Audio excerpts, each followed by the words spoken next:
Cet homme s'appelle Francisco Arce Montes. Le 14 avril 2001, il est arrêté aux États-Unis pour le viol et le meurtre de Caroline Dickinson. Il aura fallu 5 ans aux enquêteurs pour retrouver cet assassin. 5 ans au cours desquels ils ont traqué une ombre. L'affaire débute le 18 juillet 1996 en France.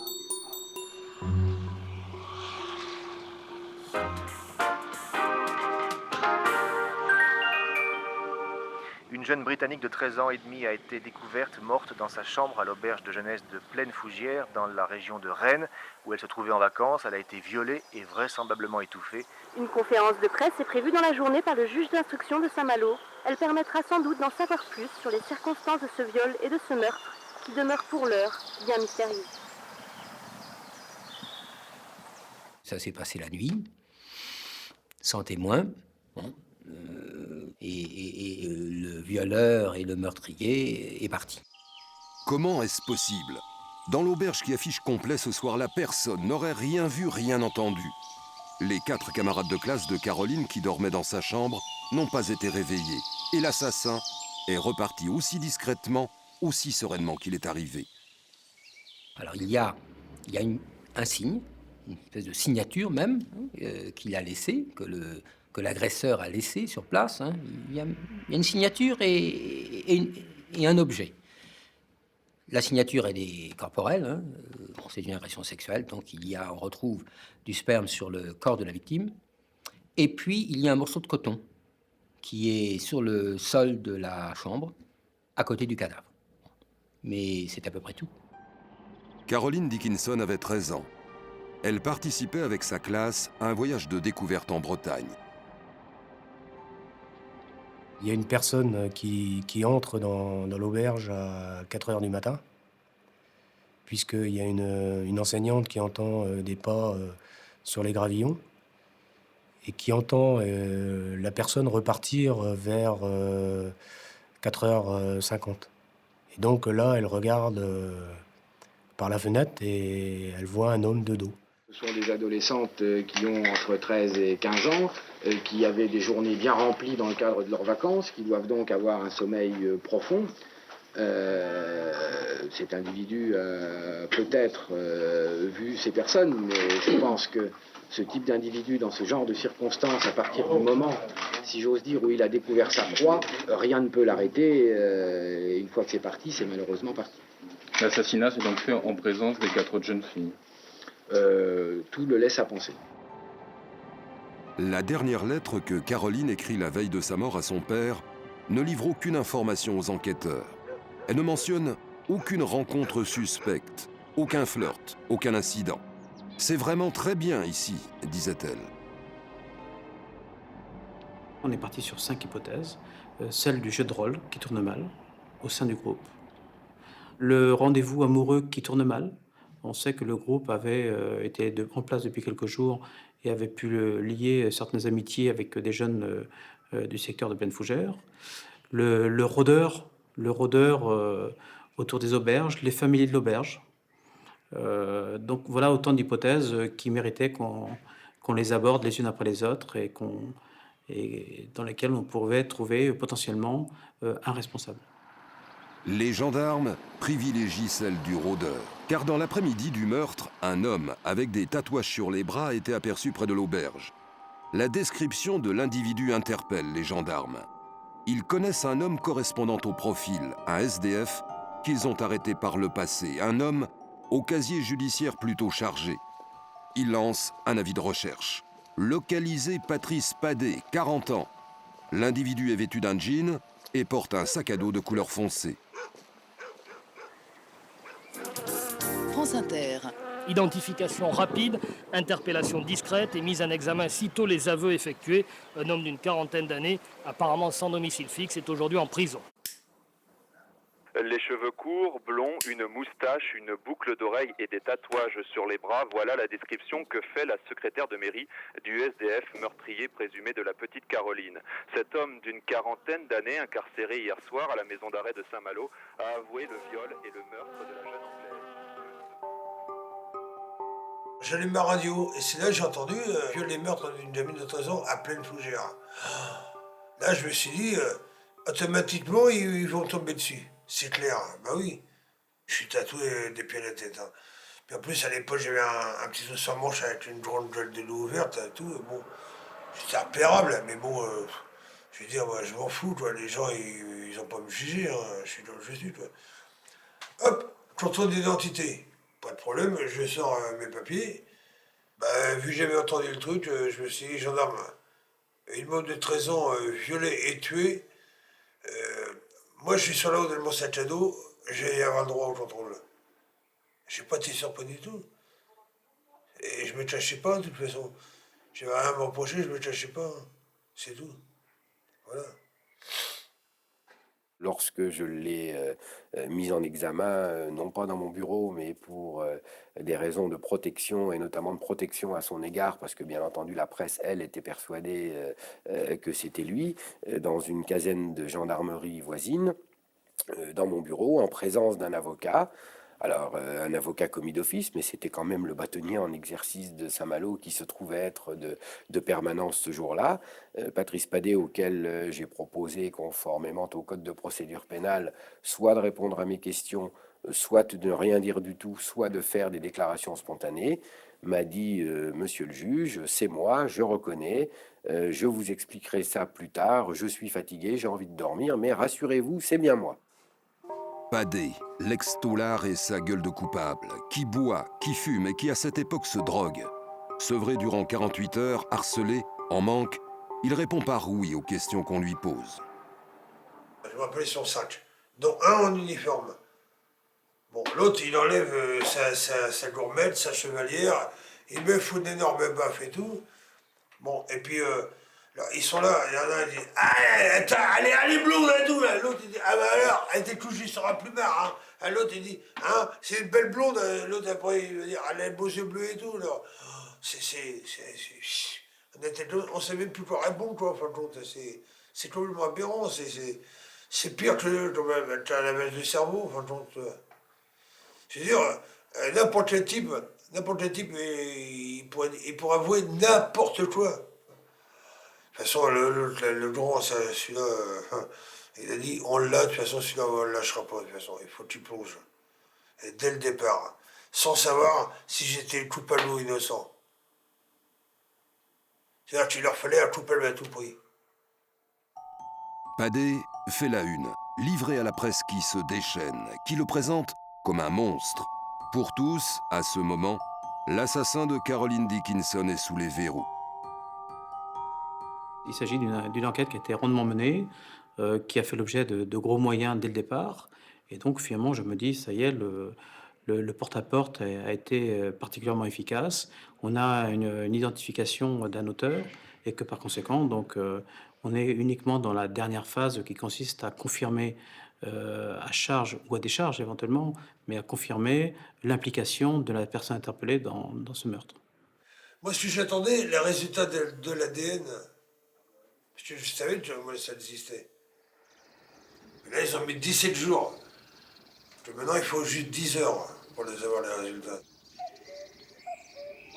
Padet croupit en prison. Il a avoué, et cela suffit.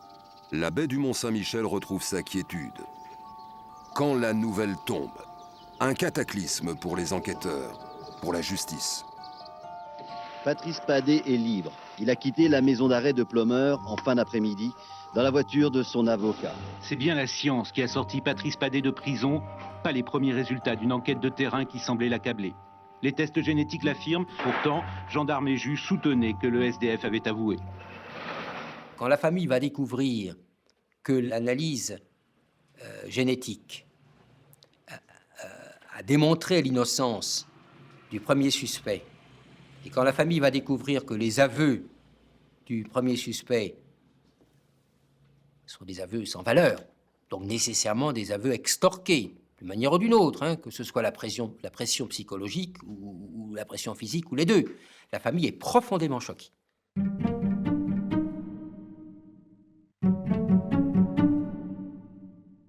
La famille Dickinson pense rapidement que des enquêteurs qui sont capables de faire avouer un innocent, la famille Dickinson pense que ces enquêteurs-là, ils ne sont pas fiables. et qu'il faut changer d'enquêteur. Et c'est ce que je demanderai d'ailleurs. Hein. Je demanderai qu'on remplace l'équipe, enfin, bon, à la demande de la famille. Je me rapprocherai du juge à plusieurs reprises, non seulement pour demander au juge de rencontrer la famille pour faire le point. Alors le juge dira oui dans un premier temps, et puis après, de moins en moins, oui, et finalement non. Bon. Et puis je demanderai également que les gendarmes soient remplacés par d'autres enquêteurs. À la demande des parents Dickinson, la Cour d'appel de Rennes a donc décidé d'employer les grands moyens. Elle retire le dossier au juge Zog, qui menait l'instruction depuis 1 an. L'enquête sera désormais menée par le conseiller Van Ruymbeck, juge habitué aux dossiers sensibles. Depuis 1 an, les parents de Caroline multiplient les conférences de presse. Journaux et télé relaient leur désarroi. Face aux erreurs des enquêteurs qui piétinent, l'affaire prend une tournure politique. Les relations entre les autorités britanniques et françaises se tendent. Pourquoi, alors qu'elle dispose de l'empreinte ADN du meurtrier, la justice française ne procède-t-elle pas à des tests sur tous les habitants de la région? Puisque le meurtre a eu lieu à Plaine Fougère, à l'intérieur de l'auberge de jeunesse.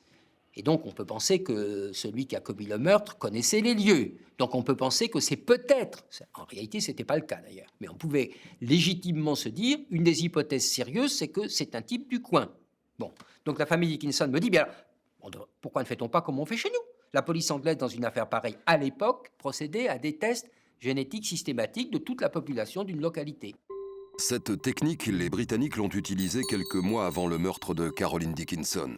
Pour résoudre une autre affaire, le meurtre de Céline Figard, une jeune Française violée et étranglée par un chauffeur routier près de Londres. Contrairement aux Français, les Anglais disposent déjà d'un fichier d'empreintes génétiques. Ils ont testé plusieurs milliers de chauffeurs, ils ont comparé les ADN des suspects avec ceux inscrits dans leur fichier. Une affaire élucidée en quelques mois.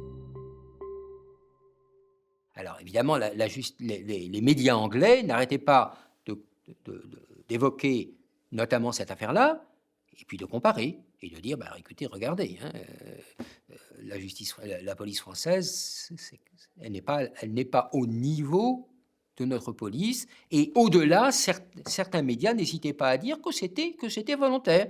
La victime était anglaise, donc ça n'avait pas d'importance, donc on faisait le minimum pour retrouver le meurtrier. Et les articles sont d'une rare violence. Ils s'adouciront lorsque la justice française accédera à la demande des parents de Caroline. Tester la population masculine de Plaine Fougère. Nous sommes très satisfaits que la Cour d'appel ait décidé de reprendre l'affaire en main. Satisfait aussi qu'elle nous accorde les méthodes d'enquête que nous avions demandées avec notre avocat. Dans la région de Nîmes notamment, je sais que ces tests génétiques systématiques ont permis d'identifier un violeur.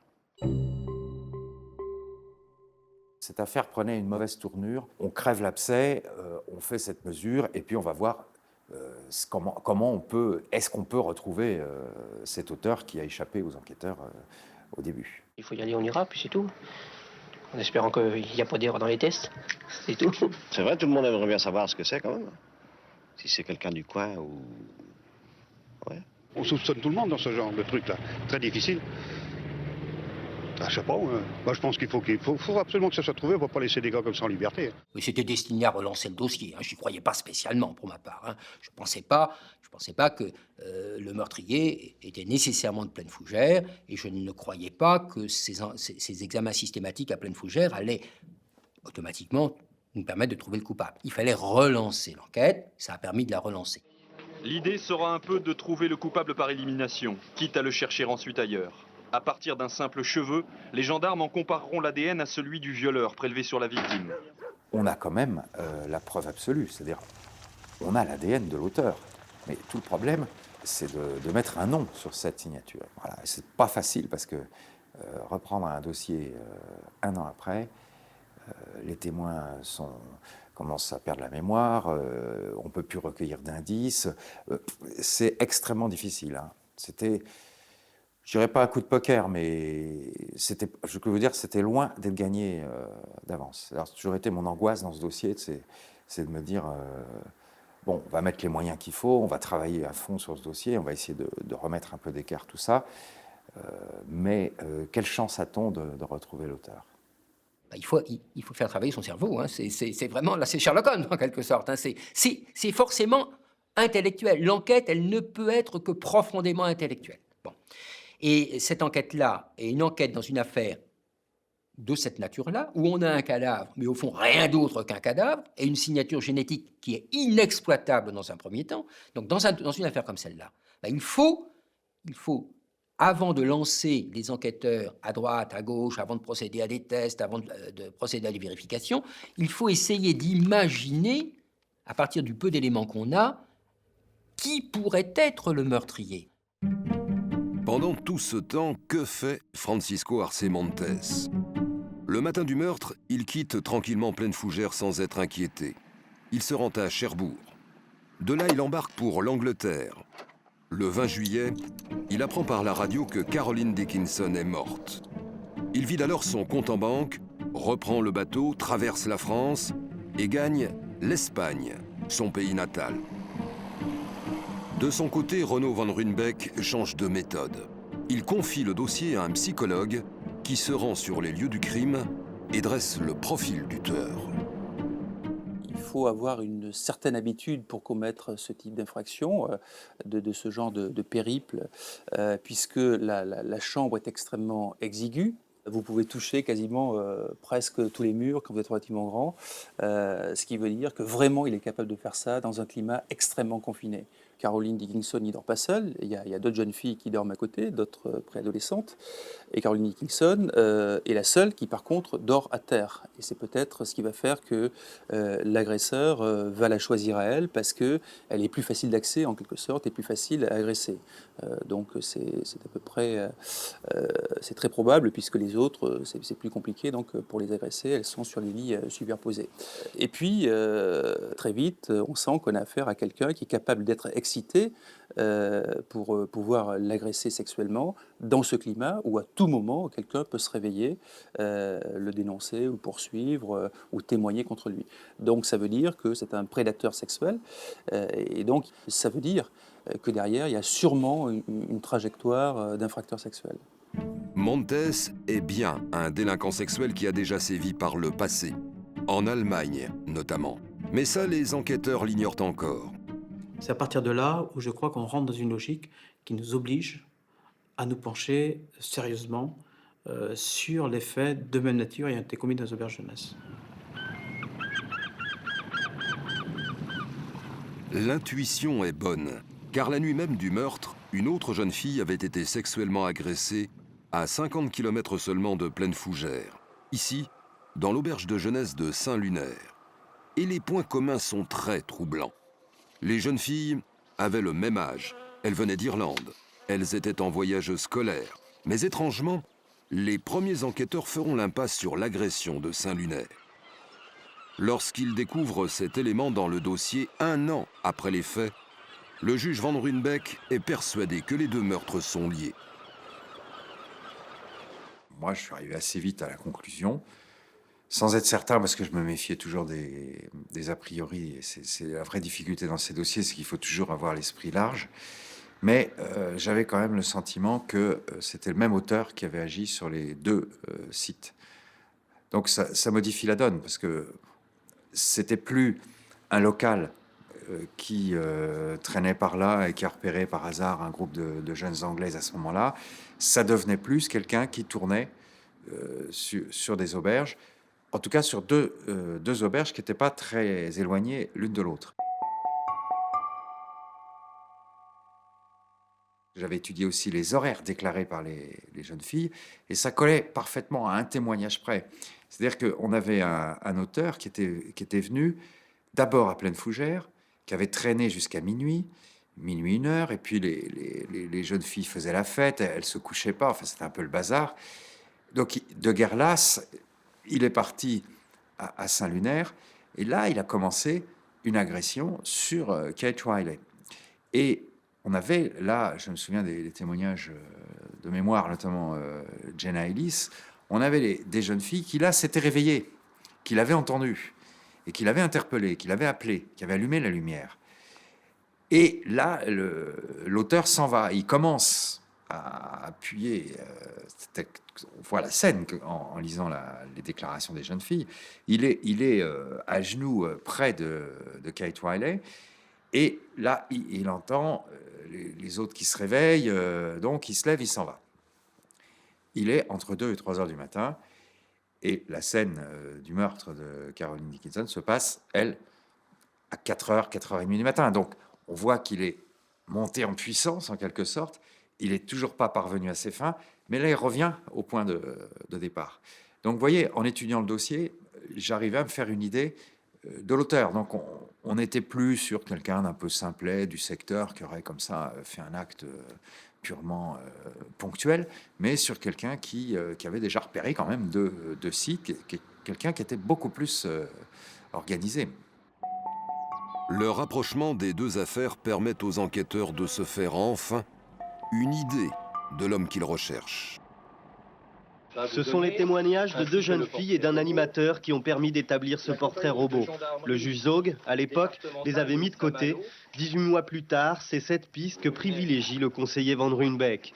John Dickinson s'est déplacé pour prendre connaissance de ce portrait robot et lancer un appel à la coopération des Bretons. Nous sommes vraiment enthousiasmés. C'est la meilleure piste que nous ayons depuis longtemps. Le portrait est excellent. Lorsque les gens le verront, il y aura sûrement quelqu'un pour reconnaître cet homme. De son côté, le journal anglais Le Sun propose 100 000 francs de récompense pour tout témoignage permettant d'arrêter le meurtrier de Caroline. Jamais avare de sensationnalisme, le quotidien populaire va même plus loin, en placardant 2000 affiches dans toute la Bretagne.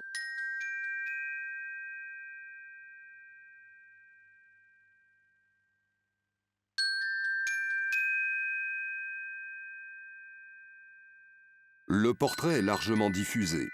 Les gendarmes reçoivent des centaines d'appels. Chaque témoignage est vérifié. Parallèlement, le juge oriente son enquête sur des personnes déjà connues pour délinquance sexuelle. L'angoisse qu'il y avait, c'est qu'il recommence. Donc, on a aussi travaillé là sur les personnes qui étaient détenues, qui auraient pu être relâchées avant les faits, incarcérées après, donc les maisons d'arrêt. On a travaillé sur les tribunaux, les personnes condamnées. On a travaillé sur les hôpitaux psychiatriques, puisque le psychiatre m'avait aiguillé aussi en me disant « c'est quelqu'un qui peut faire des courts séjours en hôpital psychiatrique ». Il y avait aussi des choses sans fin. Bon, il y a des polders qui sont à 5-6 km. Il y a des saisonniers l'été, donc il a fallu aller dans chaque ferme, leur demander la liste des gens qui travaillaient, y compris ceux qui n'étaient pas déclarés, les rassurer. Et puis là, se faire communiquer les identités, voir où ces gens habitaient, est-ce qu'ils avaient un passé, etc. Donc là aussi, ça a été... Je leur ai mis une certaine pression, je dois dire. Cette recherche va permettre aux enquêteurs d'établir une première liste de suspects. Fin 97, le juge demande que lui soient également transmis tous les incidents survenus dans des auberges de jeunesse en France les années précédentes. Intrusion, attentat à la pudeur, agression sexuelle. Dès lors, des centaines de faits sont portés à la connaissance des enquêteurs. Vous avez des spécialistes en gendarmerie, vous avez les anacrimes, donc ils font de l'analyse criminelle. Et eux, donc, avec tous les renseignements qu'on leur donne, ils nous sortent des noms, ils travaillent sur l'environnement, et vous avez l'enquêteur qui, lui, se déplace, part avec les différentes fiches, soit sur le département, s'il y avait le département 35, ou alors sur le territoire national. On avait également des noms en Angleterre, en Allemagne, en Hollande. Tout ça a été traité, c'est des gens qui ont été prélevés. On a retravaillé sur des dossiers où la personne mise en cause pouvait être décédée. Il a fallu parfois les relocaliser, donc avec un certain nombre de difficultés pour les relocaliser. Et une fois qu'elles étaient relocalisées, donc elles étaient réentendues, prélevées. On a traité 9500 dossiers, les dossiers d'environnement. Il y a eu 3500 prélèvements. La procédure, je ne sais pas combien de kilos de papier. Dans cette pièce, vous avez tout le mur là qui est jusqu'au plafond. C'est énorme. On n'a pas une obligation de résultat, on peut pas, mais au moins on a tout fait pour. Voilà. Et je trouve personnellement, de l'expérience que je retire par rapport à plein d'autres affaires que j'ai eues dans d'autres domaines, même si on ne l'avait pas trouvé, je me disais, c'est quand même le type d'affaires dans lesquelles il faut mettre des moyens. Parce que si on n'est pas capable de mettre des moyens sur des viols ou des meurtres d'enfants dans nos sociétés, alors qu'on a des moyens, il y a quelque chose qui ne va pas quelque part. Des moyens jamais encore utilisés en France pour retrouver un homme. Des listes interminables de suspects, tous passés au crible du prélèvement génétique, les uns après les autres, innocentés par l'ADN, rayés des listes. La constitution d'une cellule composée de 10 gendarmes. Durant 5 ans, ils enquêteront à temps plein sur l'affaire. Fin 98, la liste classée par Renaud Van Ruynbeck, commission rogatoire auberge de jeunesse, intéresse plus spécifiquement les enquêteurs. Au départ, elle comportait 205 noms, mais mois après mois, elle aussi s'amenuise. Une soixantaine de personnes font encore l'objet de recherches de la part des enquêteurs, soit en qualité de témoins, donc pour effectivement peut-être nous apporter des éléments que nous n'avons pas actuellement sur ce qui se passait exactement sur Plaine Fougère à l'époque des faits, ou dans l'environnement de Plaine Fougère, soit effectivement des individus qui nous intéressent pour différentes raisons. Et ma hantise, c'est qu'ils ne soient pas dans les 80 ou 70 qui restaient en recherche.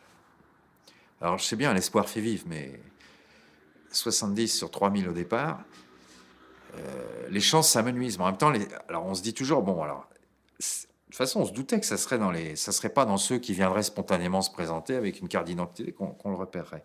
Donc il fallait un écrémage. Bon, on arrive à la fin de l'entonnoir, mais en même temps, c'est l'épreuve de vérité, parce que là, s'il n'est pas dedans, c'est qu'il n'était pas dans les 3000 au départ. Francisco Arce Montes est sur la liste, parce qu'en 1994, il s'était introduit dans une chambre où dormaient des adolescentes. C'était dans la région de Tours. Surpris par un éducateur, arrêté, il est interrogé par les gendarmes puis relâché. Montes, un nom parmi d'autres moins intéressants que beaucoup d'autres. Le problème d'Arce Montes, quand j'ai vu son nom, il avait attiré l'attention pour qu'on aille jusqu'à faire un procès verbal du côté de Tours. Là. Mais en même temps, il était propre sur lui. Et en plus, je me souviens d'une petite voiture qu'il avait, devait être une voiture blanche, qu'il avait, qui était immatriculée en Hollande. Or nous, on a un agresseur qui a les cheveux longs, qui est crade, qui est, vous voyez, qui est décrit comme plutôt quelqu'un qui traîne les rues que quelqu'un qui est propre comme ça sur lui. Et puis on nous parle d'une camionnette, à Vannes, à Little Van, elle disait, Laura Davec a vu la camionnette. Bon, donc son véhicule, c'était pas une camionnette. Et puis les vérifications qu'on avait faites en Hollande disaient qu'il était parfaitement bien connu et qu'il avait effectivement une voiture immatriculée en Hollande. Bon, en plus, on le voit passer quand même à 300 km de là. Bon, et finalement, il rentre dans notre liste uniquement parce que ce jour-là, 2 ans avant, il a été repéré dans une auberge à 300 km de là. Donc, vous voyez, j'avais pas le look ne correspondait pas et j'avais pas d'attache locale. Donc, sur mes critères, par contre, on a su qu'il avait des affaires de mœurs antérieurement. Donc, ce qui expliquait d'ailleurs qu'il s'intéresse à des jeunes Irlandais. C'était pas innocent son truc. Bon, mais il y avait du pour et du contre.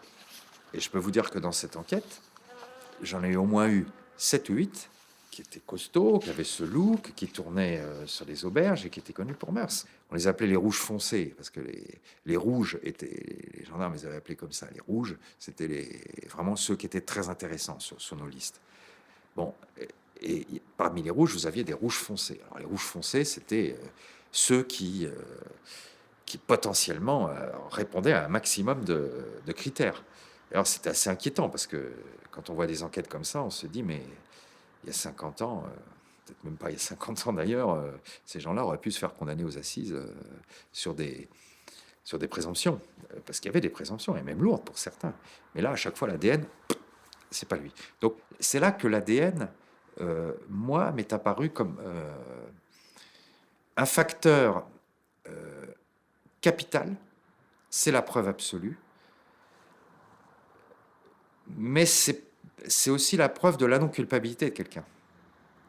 C'est-à-dire que c'est quand même ce qui va prouver que quelqu'un qui va dire non, j'y étais pas, qui est innocent, va pouvoir l'établir. Alors, normalement, c'est pas à lui de l'établir. Donc, c'est une révolution, quelque part.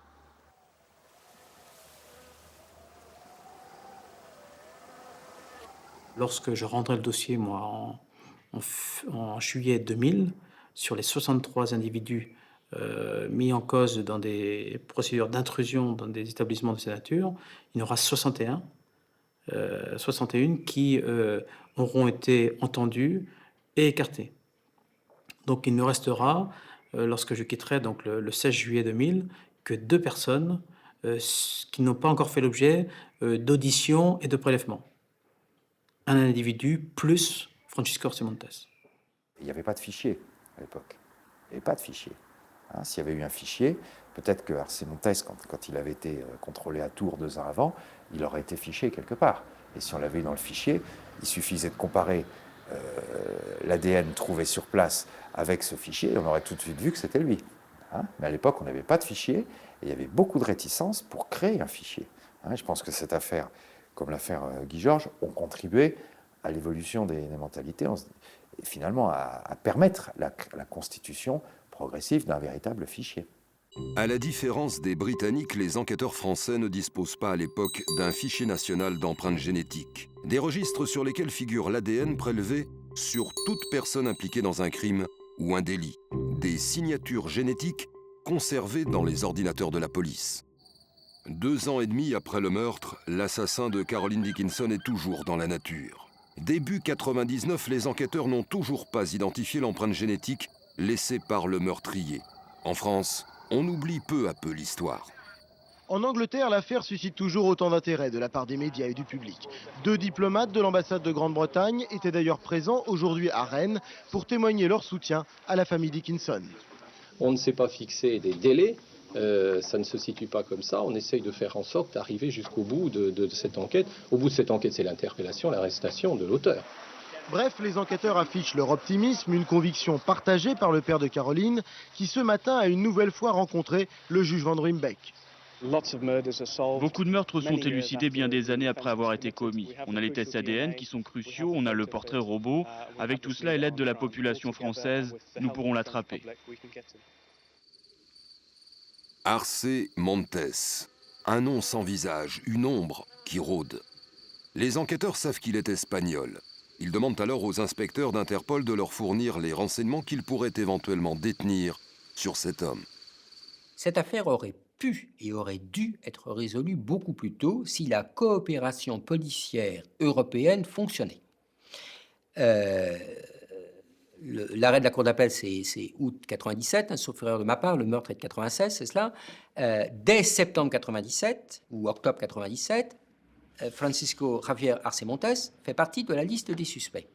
Bon, c'est un Espagnol dont on sait par ses déclarations lorsqu'il avait été arrêté 1 ou 2 ans plus tôt en Touraine, dont on savait qu'il avait vécu en Angleterre. Monsieur Van Ruymbeck immédiatement demande la coopération de la police de Londres, Scotland Yard, et de la police espagnole, pour qu'on lui dise s'il y a des choses intéressantes à savoir sur cet individu. Et bien ça ne va pas fonctionner. On le cherchait, nous. Parmi d'autres, on le cherche, on le diffuse, et on leur demande en Espagne, parce qu'il est en Espagne, et ça c'était le bon réflexe des gendarmes, de dire il faut demander à la commune de naissance s'il est connu ou pas. Parce que là, au moins, on aura son pédigré. Bon, on le demande, ça passe par Interpol, ils nous répondent non, il n'est pas connu. Je crois qu'ils vont mettre du temps à vous répondre, hein. C'est long la réponse. Oh là là, oui, c'est long. Il a fallu la relancer. Enfin bon, de toute façon, pour avoir cette réponse-là, je vais vous dire, il pouvait nous la donner tout de suite. Inconnu en Espagne, la réponse est sidérante. Car en août 1997, Arce Montes était sous contrôle judiciaire dans son pays, accusé de viol. On aurait aimé une réponse rapide et nous dire « oui, il est connu, il a été arrêté à tel endroit pour tel fait ». Et là, on envoyait une équipe d'enquêteurs sur place, parce que là, il devenait potentiellement intéressant, puisqu'il recommençait 1 an après. Et puis là, peut-être qu'on aurait pu retrouver son ADN beaucoup plus vite. Et là aussi, en supposant, si on avait un fichier ADN dans chaque pays, s'il avait été, comme ça existait en Angleterre à l'époque, mais ça n'existait manifestement pas en Espagne comme en France, c'est là qu'on voit qu'on était vraiment dans l'amateurisme total. S'il y avait eu un fichier, il aurait été dedans, on aurait comparé l'ADN, on aurait tout de suite vu que c'était lui. Et l'affaire, elle était réglée. Et il a raison, monsieur Dickinson, quand il dit « ne faites pas qu'un fichier en France, pensez au fichier européen ». Alors là, si vous parlez de fichiers européens, là, on vous catalogue. Bon.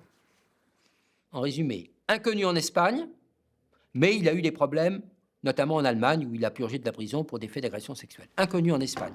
C'est proprement ahurissant qu'il y a eu cette réponse. Pourquoi?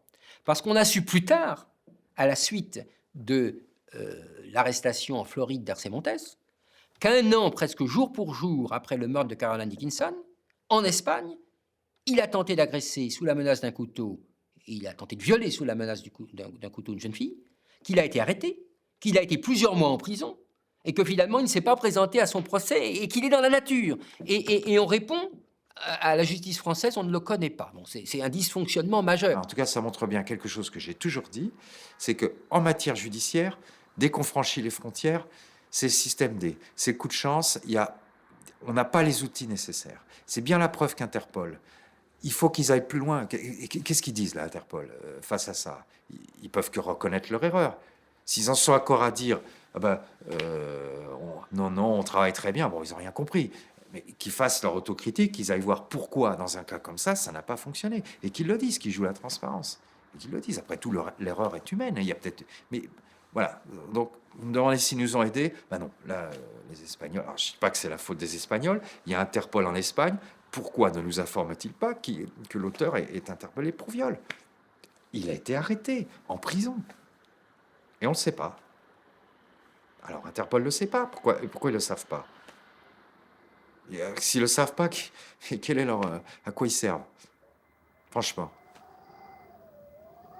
Alors qu'il est en liberté provisoire en Espagne, Montes ne se présente pas à son procès. Il est en fuite. L'année 2000 passe. Il devient le suspect numéro 1. Mais l'homme reste insaisissable. Il change de pays, traverse les frontières, alors même qu'il est recherché. Arce Montes, manifestement, donc, poussé par les investigations, par la traque de l'auteur, parce qu'on ne le traque pas lui, mais on traque l'auteur. Et par conséquent, donc, très rapidement, donc, il quitte la France, il rejoint la Grande-Bretagne, il va quitter la Grande-Bretagne, il va se retrouver en Espagne.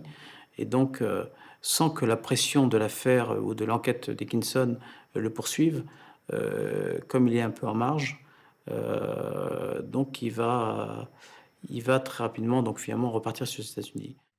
Début 2001, l'enquête n'avance plus. Quand la chance va enfin sourire aux enquêteurs, grâce à un coup de pouce de la presse. Depuis 5 ans, les journaux britanniques relatent les déboires et les rebondissements de l'enquête Dickinson. Un dernier article paraît le 2 avril 2001 dans le Sunday Times. Et cette fois, contrairement à la règle qui consiste à ne jamais dévoiler le nom d'une personne soupçonnée de meurtre, les journalistes britanniques bien informés lâchent le nom du suspect, Francisco Arce Montes. L'effet est immédiat et plutôt surprenant, car l'information qui manquait tant aux enquêteurs français arrive des États-Unis. Un policier américain du service de l'immigration de l'aéroport de Détroit tombe par hasard sur le journal et va lire très attentivement l'article du Sunday Times. Je passais à côté du comptoir de British Airways. J'ai pris un journal. C'était le Sunday Times de Londres. J'ai vu qu'il y avait un article sur le meurtre de Caroline Dickinson. Je pensais qu'ils avaient arrêté le suspect. Ils donnaient un nom dans l'article. Francisco Arce Montes. Il disait qu'il avait 50 ans. Alors, j'ai tapé ce nom sur mon ordinateur pour voir s'il était passé par les États-Unis, parce que c'est mon job. La première chose que j'ai faite était de savoir s'il était toujours aux États-Unis.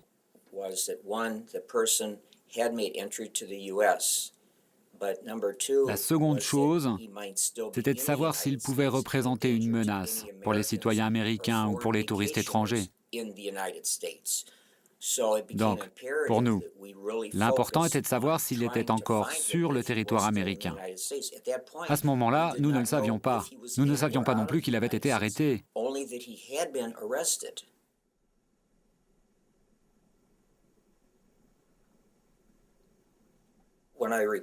Après avoir fait des demandes partout, j'ai alors reçu des informations de la police de Miami. J'ai reçu 3 rapports différents. Le premier daté d'octobre 1999. Il concerne une simple intrusion dans une auberge de jeunesse. Et là, on peut lire Francisco Montes, né le 14 mars 1950. Et on peut voir ici qu'il est sans domicile fixe. Il n'y avait pas d'autres informations sur celui-là, juste une description physique et les charges retenues. Nous avons reçu 2 autres rapports. Un daté du 15 mars 2001. Là, il est inscrit Francisco Arce, né le 15 mars 1951. Alors, quand vous comparez les 2 rapports, vous vous dites qu'il y a une possibilité pour que ce soit 2 individus différents. Ce qui m'a alerté, c'est quand la gendarmerie française m'a dit qu'il était né dans la région des Asturies, en Espagne. Et sur ce rapport, il est bien noté « Asturies, en Espagne ». Alors je me suis dit, c'est notre homme.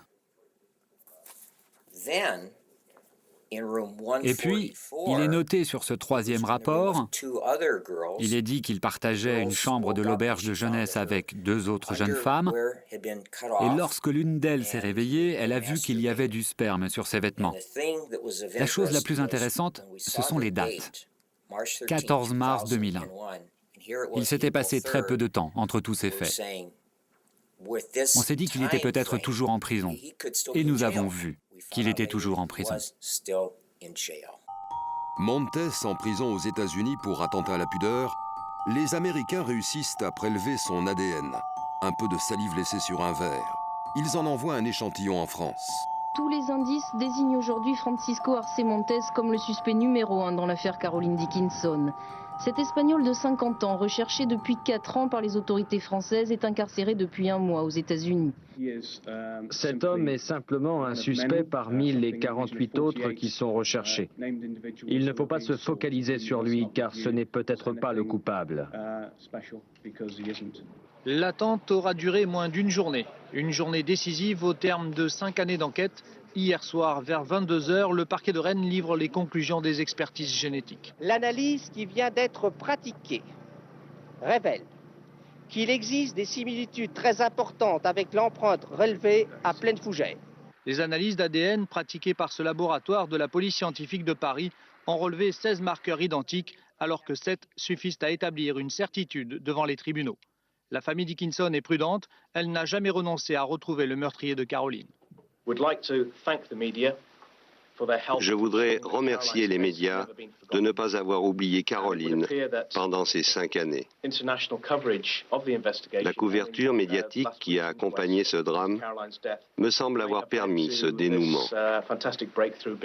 Nous hésitions à publier le nom d'un suspect, mais dans ce cas-là, nous espérions que quelqu'un reconnaîtrait cet homme, mais nous ne pensions pas que cela viendrait des États-Unis. Je voudrais remercier M. Dickinson de ne pas avoir gardé le secret sur le nom du meurtrier de leur fille et d'en avoir parlé à la presse. La presse a joué un rôle important dans cette affaire. Le London Times, le Sunday Times en ont parlé à chaque anniversaire du meurtre. Et si M. Dickinson n'avait pas persévéré et n'avait pas communiqué, il est probable que nous serions encore aujourd'hui à chercher le criminel.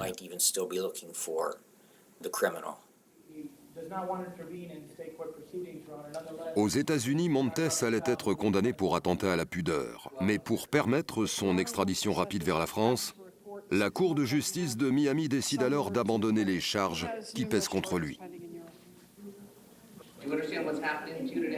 Moi, je considère que j'ai fait un travail d'amateur et de bricoleur. J'ai bricolé avec des outils qui n'existaient pas. Je n'avais pas de fichier ADN. On avait utilisé des méthodes qui étaient nouvelles. Donc, on s'est inspiré de ce qu'avaient fait les Anglais, mais ce n'était pas du tout institutionnel chez nous. Ce n'est pas du tout dans la mentalité des enquêtes à l'époque. Donc, quand je dis amateurisme, oui, une certaine dose d'improvisation avec les moyens du bord. Pour finir, je voudrais dire que 3 choses ont été déterminantes dans cette affaire. Premièrement, les données informatiques. Deuxièmement, la coopération entre les polices et la communication. Individuellement, chacun de ces 3 éléments est important. Mais c'est la réunion des 3 qui permettra à l'avenir de résoudre rapidement ce genre d'affaires. Je pense que les polices, que ce soit au niveau international ou local, doivent travailler ensemble et échanger leurs informations pour créer un fichier international. J'aimerais personnellement que cela arrive. Je pense que c'est la prochaine grande étape. Regardez, vous avez une victime anglaise, un auteur espagnol, une agression en France et une interpellation aux États-Unis. Alors, ça prouve bien qu'il faudrait aussi apprendre à tous à ce qu'on travaille ensemble. Charges in Miami pursuant to certain paperwork from the federal government be taken by the United States Marshals to the airport to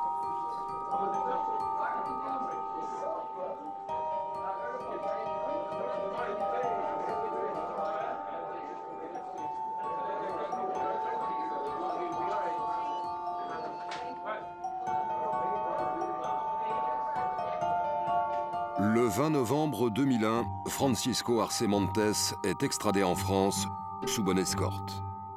À son arrivée, à peine sorti de l'avion, il est mis en examen pour le viol et le meurtre de Caroline Dickinson.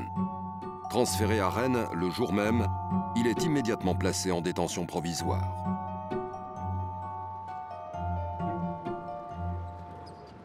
Cet homme que nous traquions depuis si longtemps était enfin là, et j'ai su